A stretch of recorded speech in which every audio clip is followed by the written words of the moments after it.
নমস্কার। একজন সুধী দর্শক তিনি বজ্রসূচি উপনিষদের অন্তর্গত বিষয়বস্তু সম্পর্কে একটু আলোচনা শুনতে চাচ্ছিলেন, তাই আজকে আমরা বজ্রসূচি উপনিষদ কি বলছে তা শুনব। পণ্ডিতগণের অভিমত। বজ্রসূচি উপনিষদ সংবেদের অন্তর্গত। বজ্রসূচি উপনিষদ ব্যতিক্রমী। বাকি উপনিষদগুলোকে আমরা দেখি, সেখানে শুধু ব্রহ্মবিদ্যার চর্চা, ব্রহ্ম কি, জগৎ কি, মায়া কি, এই সুগভীর তত্ত্বের আলোচনা করা হয়েছে এবং সিদ্ধান্ত দেওয়া হয়েছে। কিন্তু বজ্রসূচি উপনিষদ আলোচ্য বিষয়বস্তু ব্রহ্ম না, ব্রাহ্মণ। কোন আধারে কাহাকে ব্রাহ্মণ বলা যায়? কো বা ব্রহ্মণ নাম। জীবাত্মা, শরীর, জাতি, কুল, বংশ, জ্ঞান অথবা কর্ম অথবা ধার্মিক জীবনযাত্রা, এই সম্ভাবনাগুলির মধ্যে কি যা আধার করে কাউকে ব্রাহ্মণ বলা সম্ভব? প্রশ্ন করা হয়েছে এবং উপনিষদেই তার উত্তর দেওয়া হয়েছে। আসুন আমরা শুনি। প্রথম প্রশ্ন, কিম জীব ব্রহ্মণ ইতি? জীব বা চেতনা নাকি ব্রাহ্মণ? উত্তর দেওয়া হয়েছে না, জীবকে ব্রাহ্মণ বলা যায় না। কেন? জীব লক্ষ লক্ষ প্রকারের, কীট পতঙ্গ থেকে মানুষ পর্যন্ত। যদি জীব ব্রাহ্মণ হয় তাহলে সবাই ব্রাহ্মণ, অতএব জীব ব্রাহ্মণ নয়। তারপরের প্রশ্ন, কিম দেহ ব্রাহ্মণ ইতি? শরীর কি ব্রাহ্মণ? উপনিষদ বলছেন না, শরীর পঞ্চভূতের তৈরি এবং এরা বিকার প্রাপ্ত হয় শৈশব থেকে বার্ধক্য পর্যন্ত। একসময় শরীর নষ্ট হয় এবং দেহ বিশিষ্ট যত প্রাণী আছে, যদি দেহকে বা শরীরকে ব্রাহ্মণ বলা হয় তাহলে সমস্ত প্রাণী ব্রাহ্মণ। পরের প্রশ্নে বলা হয়েছে, কিম জাতি ব্রাহ্মণ ইতি? অর্থাৎ বংশ পরম্পরায় যে আমাদের বিভিন্ন জাতি বা প্রাচীনকালের বর্ণ ব্যবস্থা অনুসারে ব্রাহ্মণ, ক্ষত্রিয়, বৈশ্য, শূদ্র, তাহলে কি ওই ব্রাহ্মণের পুত্রই ব্রাহ্মণ? এখানেই হলো সবচেয়ে গুরুত্বপূর্ণ বিষয়। প্রাচীনকালের যে বর্ণ ব্যবস্থা পরবর্তীকালে জাতি ব্যবস্থায় পরিণত হয়েছে, কিন্তু ব্রাহ্মণ বলতে যে বিষয়টা আমরা বুঝি, তা একজন ব্রাহ্মণের পুত্র, তার মধ্যে যদি সেই গুণাবলী না থাকে তাহলে তাকেও কি আমরা ব্রাহ্মণ বলবো? উপনিষদ বলছেন না।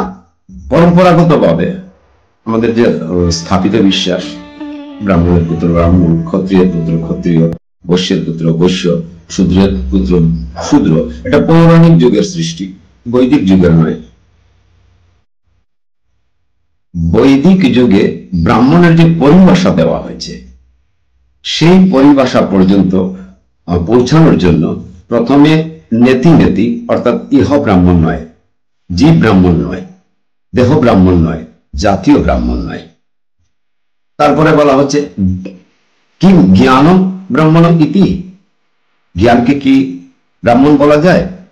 উপনিষদ বলছেন না, একজন জ্ঞানী ব্যক্তিকেও আমরা ব্রাহ্মণ বলতে পারি না। আমাদের শাস্ত্রে জ্ঞানেরও প্রকারভেদ আছে। জ্ঞান বলতে সাধারণত আমরা বুঝি অনেক কিছু জানা, ইংরেজিতে বলে নলেজ। কিন্তু তারপরে বিশেষ প্রকারের জ্ঞান, তারপরে প্রজ্ঞা, তারপরে ঋতম্বরা প্রজ্ঞা। এখন যিনি অনেক কিছু জানেন, নিঃসন্দেহে তিনি সম্মানীয় ব্যক্তি,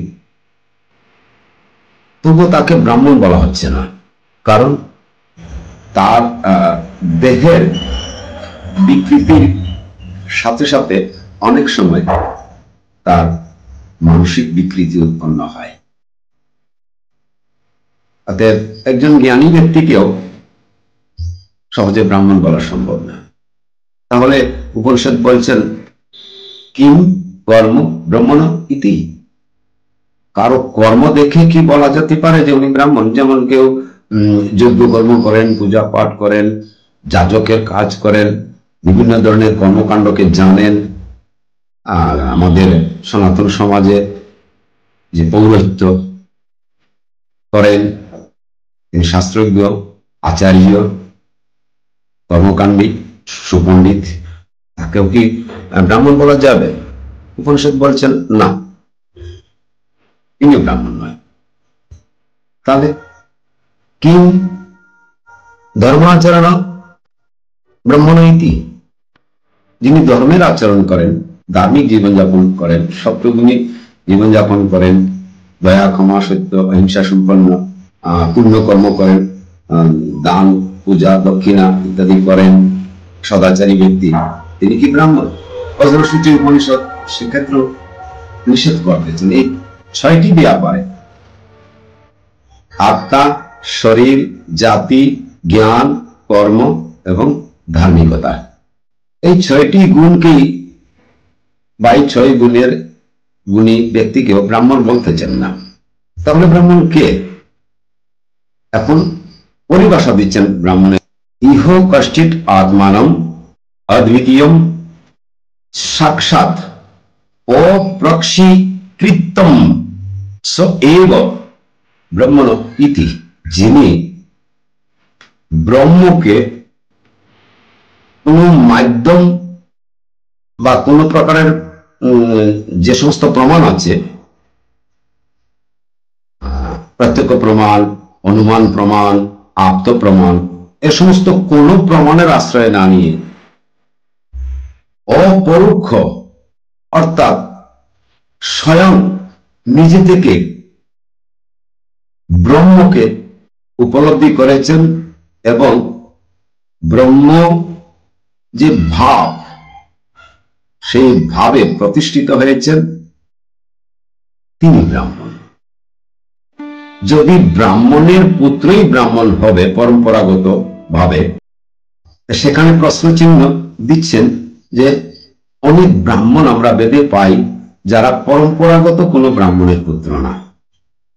ঋষ্যশৃঙ্গ, কৌশিক, জাম্বুক, বাল্মীকি, গৌতম, বশিষ্ঠ, অগস্ত্য, বিশ্বামিত্র, এরা পরম্পরাগত কোন ব্রাহ্মণ পরিবারের পুত্র না, কিন্তু তারা বেদে ব্রাহ্মণ বলে পরিচিত। ব্রাহ্মণ সেই সম্মান তাদেরকে দেওয়া হয়। তারা ব্রহ্ম ঋষি। কেন? তারা বেদ মন্ত্রের সাক্ষাৎকার করেছেন, প্রত্যক্ষভাবে তারা ব্রহ্মকে উপলব্ধি করেছেন। তাহলে প্রমাণ হলো যে ব্রাহ্মণ হওয়ার জন্য ব্রাহ্মণের পুত্র হতে হবে এমন কথা বেদে নেই।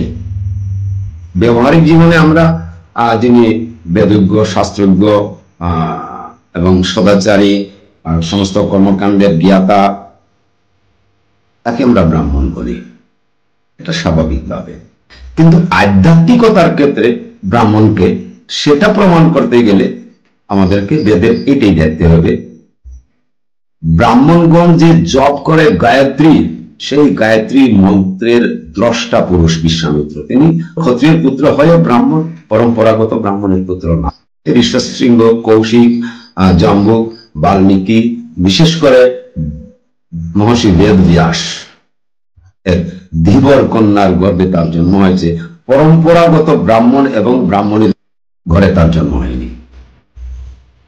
পিতা ব্রাহ্মণ হলেও মাতা ব্রাহ্মণী না। এই যুগেও অনেক মহাপুরুষ যারা ঈশ্বরকে সাক্ষাৎ করেছেন, প্রত্যক্ষভাবে উপলব্ধি করেছেন, তাদেরকে ব্রাহ্মণ বলা হয়। বজ্রসূচি উপনিষদের দৃষ্টিভঙ্গি সম্পূর্ণ পৃথক। সেখানে এই সামাজিক ব্রাহ্মণ ক্ষত্রিয় শূদ্র নিয়ে আলোচনা করা হয়নি। কেউ ব্রহ্মজ্ঞানী, তার লক্ষণ কি, এই নিয়ে আলোচনা করা হয়েছে। এখন শেষে এইটুকু বলা হয়েছে, ওই যিনি ব্রহ্মকে সাক্ষাৎ করেছেন তার মধ্যে এই 6টি লক্ষণ ফুটে ওঠে। কি কি?